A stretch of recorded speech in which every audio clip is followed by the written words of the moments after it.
Bonjour Monsieur Cohen à nouveau et merci de l'évolution entre ces deux journées de chronique ô combien remarquables. Effectivement, je pense que vous avez tout à fait raison d'avoir remis en lumière les nécessités d'identification collective des difficultés de plus en plus intensifiées à l'exercice légitime des contre-pouvoirs, et ce pour les meilleures raisons démocratiques possibles. Je sors des toilettes, donc je suis donc dans les meilleures dispositions d'ascension bioélectrique psychoprospective possible, et cela tombe bien car j'imagine que ce doit être une résonance métaphoro-analogique avec les problématiques des rapports martiaux ultimes de la période actuelle. Puisque effectivement, vous avez raison, à mon sens, de souligner la tentative de stratégie de la cravate de cette hyperverticalité du pouvoir, voulant donc cryptément, occultatoirement, instaurer la revalorisation de ce rapport aux autoritarismes de l'hyperverticalité. C'est-à-dire que permettez-moi de reprendre le prolongement de votre propos pour la bonne maîtrise publique la plus large possible en termes simples. Effectivement, la stratégie de la cravate semble être exactement la figure de, vous savez, ces marteaux perforateurs gravitaires du sol, ou pour les métalliers analogue à un marteau pneumatique de forge. C'est-à-dire que il est question de cette concentration de l'effort préalable d'élévation le plus haut possible dans la chaîne alimentaire psychosociale selon les darwinistes sociaux, afin de pouvoir opérer un immense pouvoir de pression de retombée gravitaire une fois la cible précisément désignée. Et dans l'état du développement technologique actuel, c'est donc la question des plateformes de tir d'armes à faisceaux d'énergie dirigées, aérospatialisées, ou pire, métaplanétisées, puisque c'est potentiellement l'immense question de la colonisation possible d'autres planétoïdes, c'est-à-dire la guerre des étoiles, les plateformes de tir interplanétaires. Et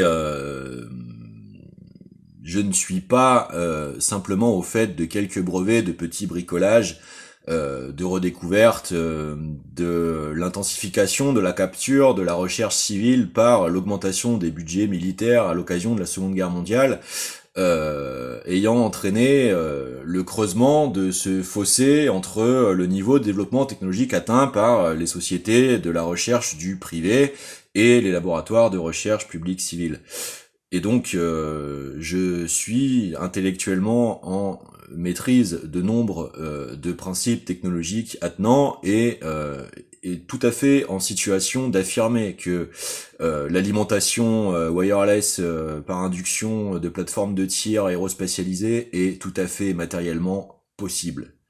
Or, je pense que on en a eu quelques traces dans les preuves matérielles attenantes à l'événement tragique du 11 septembre, puisque reste la question des résidus de structures métalliques qui, suite à l'incendie des sous-sols ayant déjà duré plus d'une semaine, ce qui impliquait donc l'atteinte d'un point de fusion d'une température conséquemment élevée pour nourrir un incendie avec une telle intensité calorifique, ce qui n'est pas le ressort d'un feu de kérosène aéronautique, et donc pose des questions autrement plus soutenues du point de vue de la réalité matérielle de telles possibilités physiques.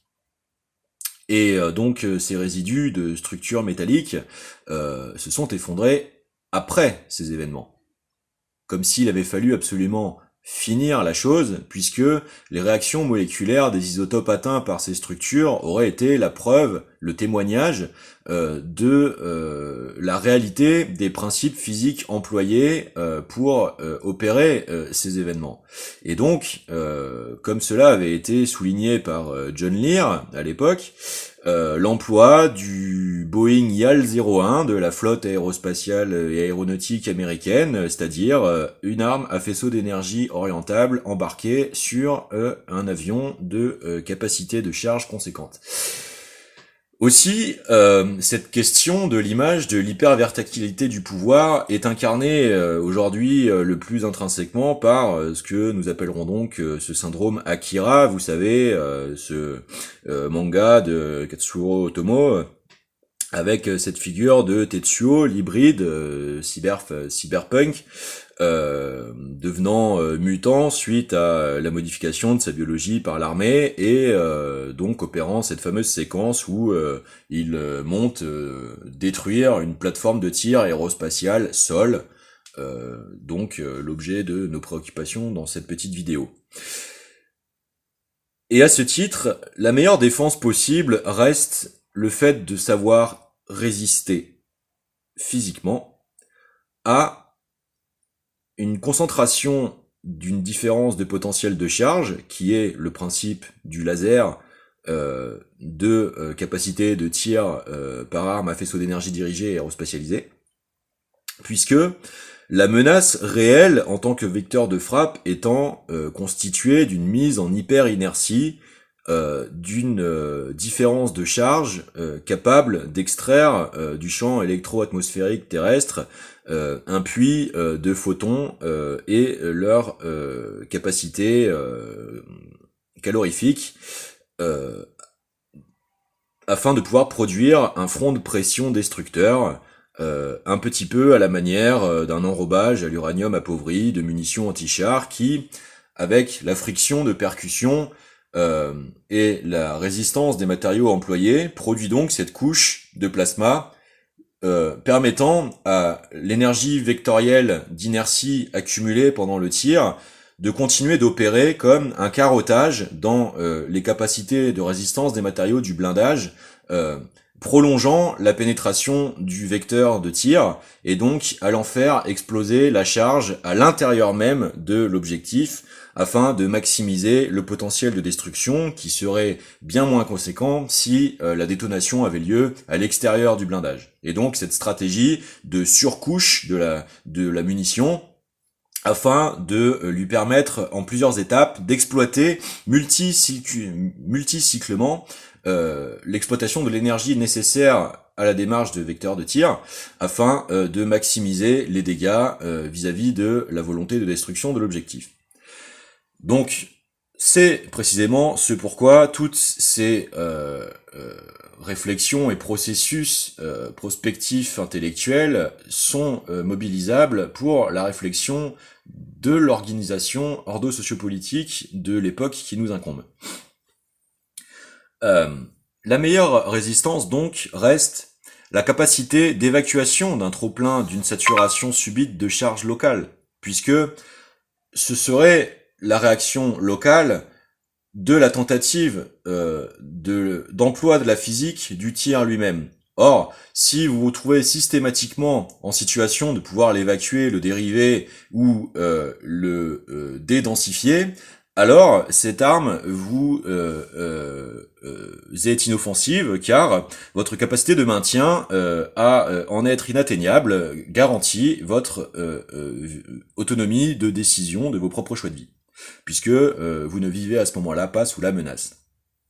Et c'est exactement ce que nous devons faire, c'est-à-dire c'est la définition même de la nature de notre politique de défense qui, à mon sens, doit revenir vers une identification du problème qu'a posé toutes ces années le dogme du secret défense hérité des logiques d'espionnage et contre-espionnage ayant permis le sortir de la Seconde Guerre mondiale.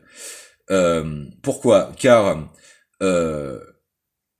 nous savons aujourd'hui le rôle de la psychologie sociale dans les phénomènes de sublimation, d'amputation des capacités cognitives et du régénératif en général. Or, l'industrie en face ne nous a pas protégés en tant que population civile des phénomènes d'emprise divers dont la sophistication même de la meilleure maîtrise des molécules a augmenté, elle, pour autant, le pouvoir d'influence manipulatoire. Et c'est donc toute la question de ce rapport qui est en jeu aujourd'hui. Puisque, quel est le but d'une défense? Quel est le but d'une défense? Le but d'une défense est à terme d'empêcher la domination des territoires souverains légitimes par une occupation d'infanterie, c'est-à-dire la capacité d'oppression directe de la citoyenneté dans sa plus petite possible unité de raquette, de damier de domination territoriale. Et donc, la véritable question est, mais la meilleure résistance possible, telle par exemple que l'Afghanistan l'a démontré malgré la tentative des 3 impérialismes les plus capables de l'ère contemporaine d'avoir aliéné son identité, ô combien critiquable, ce n'est pas la question, en termes de rapport martial, a démontré la réalité finale de toute erreur d'une pensée impérialiste, c'est-à-dire dans les rapports martiaux de l'épée plutôt que du bouclier. C'est la capacité de maintien de domination culturelle au sol.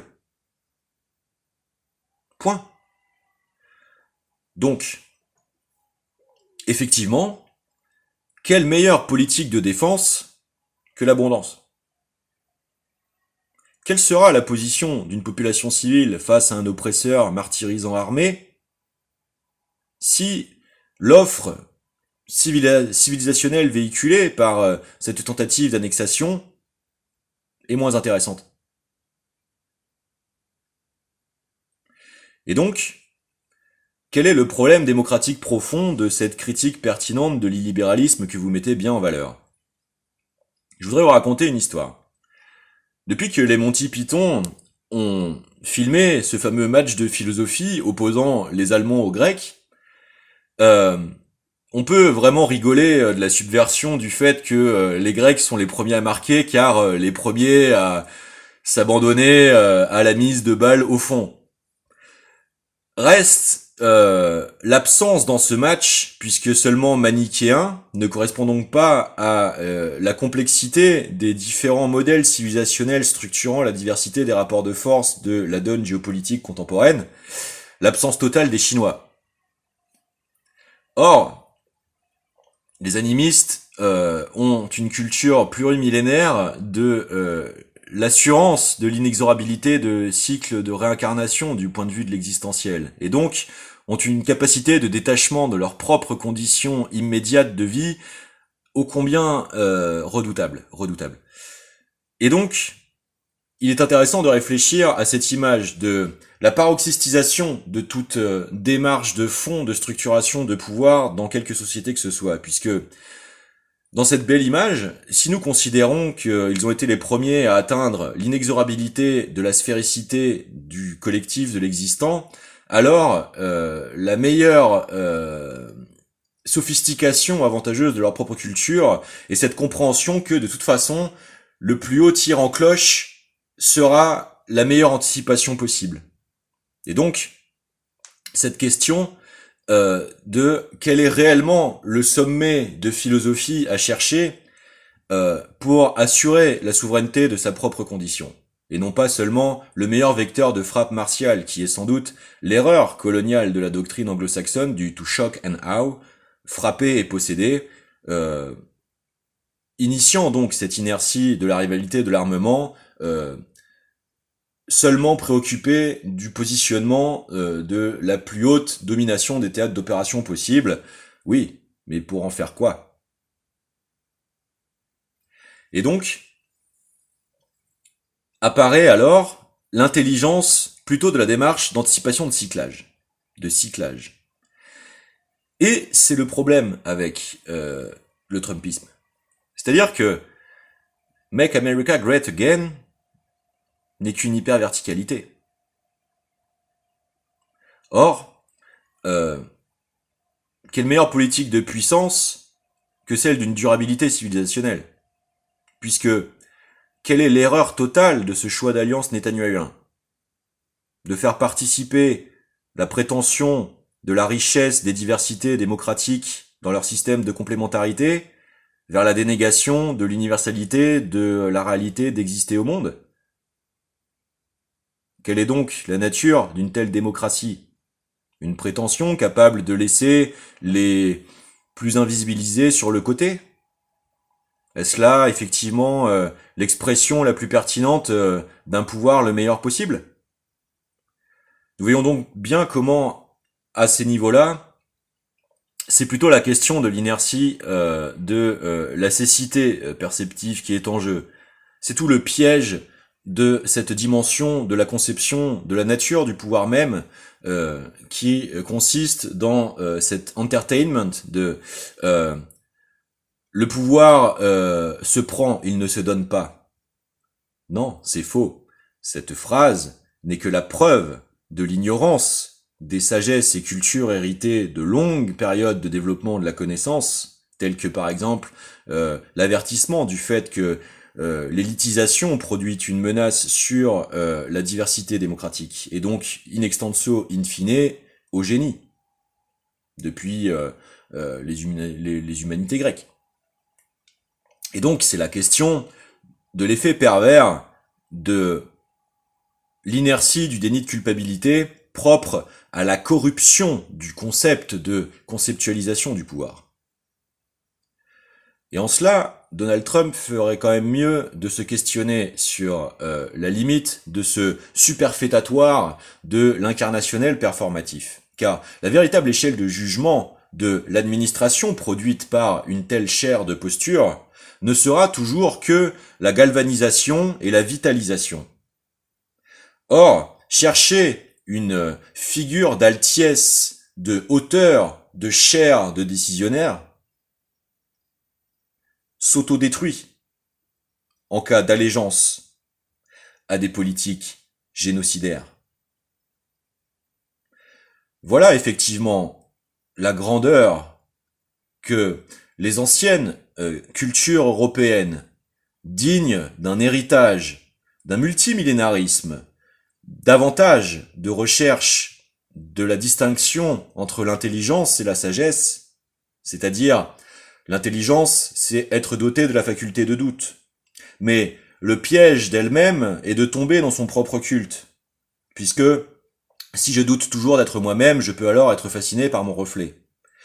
La sagesse, en revanche, est le bon emploi de l'intelligence. C'est-à-dire qu'il est la question de ce recyclage en réciprocité de la capacité elle-même. Et donc, interroge plutôt la question de l'éthique de la complémentarité aboutie. Et donc, en cela, elle est l'avantage des civilisations européennes dans leur diversité, dans leur cacophonie, dans leur divergence. La véritable question est celle du vitalisant. Comment le dogme martial peut-il se véhiculer par le refus de l'aboutissement de nos efforts personnels dans le déni de l'inertie corruptionnelle, s'il est l'héritier de la hauteur de vue? Ce n'est pas possible. Ce qui est possible, c'est de comprendre que le bouclier vaudra toujours mieux que l'épée. Car le bouclier est un œuf, l'épée est une rouille.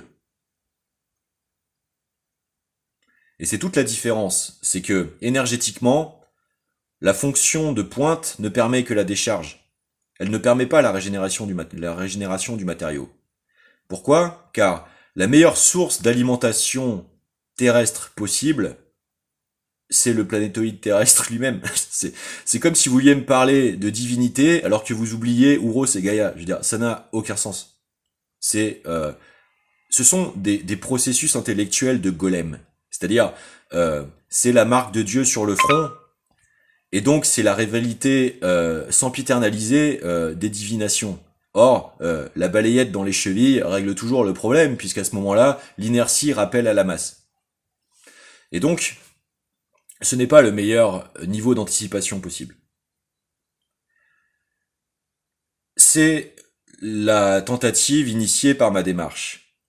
Celle d'être le premier dans une situation de conflit en tant que processus civilisationnel, à rappeler que l'intelligence consiste avant tout à s'extraire des dynamiques d'inexorabilité des guerres d'envergure, puisque la plus grande des victoires reste le fait de l'obtenir sans avoir besoin de mener la guerre. C'est d'ailleurs le piège qui nous est tendu avec le sunzuisme. D'être tellement accaparés à s'interdétruire préalablement que nous nous offririons nous-mêmes sur un autel à la capacité de récupération à des volontés de prédation. Soyons donc hyper pertinents, effectivement, sur nos marges de méta en capacitation sociétale. Car c'est tout l'objet. C'est-à-dire, quels sont les indicateurs réellement révélateurs de la contemporanéité? La démographie a monté, la richesse produite ne s'est jamais autant intensifiée, mais les écarts de richesse ne se sont jamais autant concentrés. Nous voyons donc bien comment il est donc tout à fait intéressant de questionner le rôle des processus concentrationnaires dans l'exacerbation de la violence, et nous voyons que c'est exactement ce qui vient d'éclater au Proche-Orient. La plus jeune densité de population du monde, c'est-à-dire donc l'enfance du monde, est née dans un ghetto, est en train de se ramasser la plus grosse quantité de vecteurs de frappe destructrice de l'histoire de l'évolution aéroportée de la capacité martiale. Voilà la leçon de prospective technologique que nous devons en tirer. L'hyperverticalité est le propre de la secte. La secte est l'antagonisation totale du vitalisant dont la structure profonde est le rhizome. Point. Bonne journée.